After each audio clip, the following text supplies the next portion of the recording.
for me, I really I want to support all children. And I have noticed that the chronic disease rates are skyrocketing, ADHD rates are skyrocketing, and it's so important to get involved and help our kids turn the corner and to focus on natural health and natural wellness and getting to a place of wellness. We're so focused these days in medicine on treatment, and that's what led me to get into integrative medicine in general. I'm not against Western medicine at all. I just think that there's a time and a place, and we're so focused on treatment instead of thinking about prevention or keeping things in balance. And especially when it comes to ADHD, and we're so quick in medicine. And as I was in my training, just seeing how many people were given the diagnosis and how many children were so quickly put onto a medication without trying 1,000 other things first. And I'm not against medication, but it should be a last choice. It should be the final thing that we do. We should be trying everything first, as long as it's safe, before we move to giving a child a medication that they're going to take for years or maybe even their life. And so that to me is really why I wanted to get involved and to just share this message of hope and really trying to change the paradigm of medicine. I always wanted to be a pediatrician when I went to medical school. When I grew up, I actually grew up in Canada, and I used to coach sports. Yes, I coached hockey. I'm Canadian. I also coach baseball, and I always work with my younger brother on his teams, and I just absolutely love working with kids.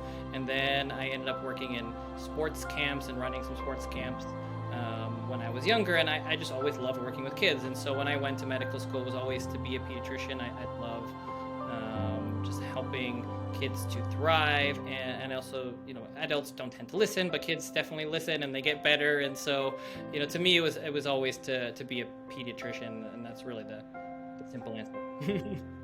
In my practice, when I work with a patient, really when you're talking about integrated medicine, it's balancing the best of both worlds. So we still do everything that you would do in Western medicine, but we also take into account natural and holistic practices. And when it comes to alternative medicine, one of the major focuses is on our history and just getting a very thorough history from the patient, talking, maybe a little bit longer than you would in a regular doctor Western medicine visit, and really going back through all the things that could be contributing to their health, and really thinking through their diet, their sleep, exercise, the toxins that they're surrounded by. Are there other contributing factors in their life? What's their mental health status like? What's the family's mental health status like? And really getting a good overall picture of what's going on, so that way you have some things to really think about. And also ruling out, when it comes to ADHD, ruling out, are there or could there be anything else that's contributing that makes it look like it's ADHD? Because there certainly are kids that have the diagnosis, but there are other kids that could have a sleep apnea issue, or could have been exposed to lead or other things. So you want to make sure we rule all of those things out and really get a good thorough picture of what's going on, so we don't just jump to the conclusion of doing a medication. And then even if after we go through and we do a thorough history, and we do assume that they have ADHD, or they've already had the assessment and they've done all their due diligence, but they're coming to me for more natural means, then we would start having a discussion around, well, what are some of the other things that we can do to work with their symptoms to see if we can manage those a little bit without a medication. And again, I'm not against medicine. Some kids continue on their medications, but even if they are on a medication, then maybe we can decrease that dose over time. So, if the child, and it depends on every child is different, but if they have severe inattention, then what are some of the things that we can use to help them with attention? If they're hyperactive, which is more of the case of what I see, then what are the things that we can use to help calm their body? Are there supplements that we could use? Are there natural remedies? So that's really what we do in a nutshell. There was one patient that came in a few years ago, and they were a 7-year-old male patient who had the diagnosis of ADHD.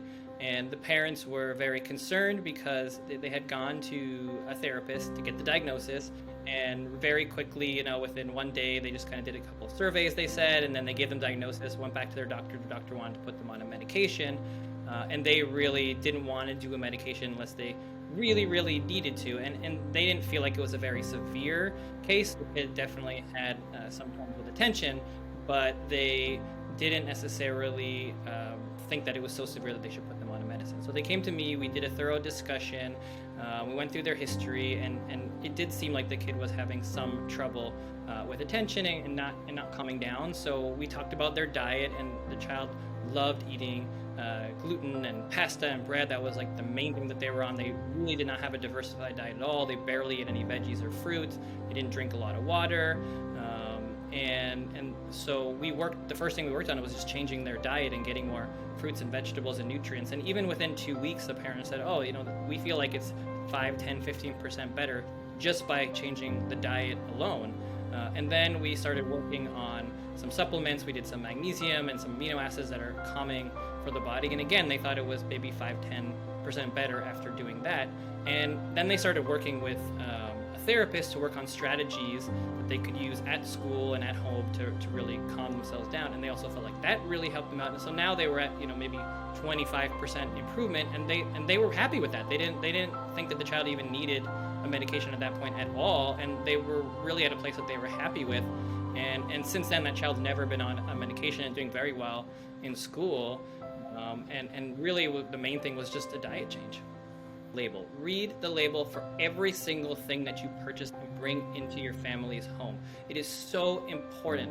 There are so many chemicals and toxins in our food, and it makes such a difference. If on there it says tetra, bromo, methyl, goobly goop, whatever it is, it's probably not good for you, right? But if it says apples and pecans and almonds, then it's going to be most likely much better for them. So read the label, buy real food, buy things that you know what they are, and if you even just make small changes like that, it's going to go a long way for your children's health.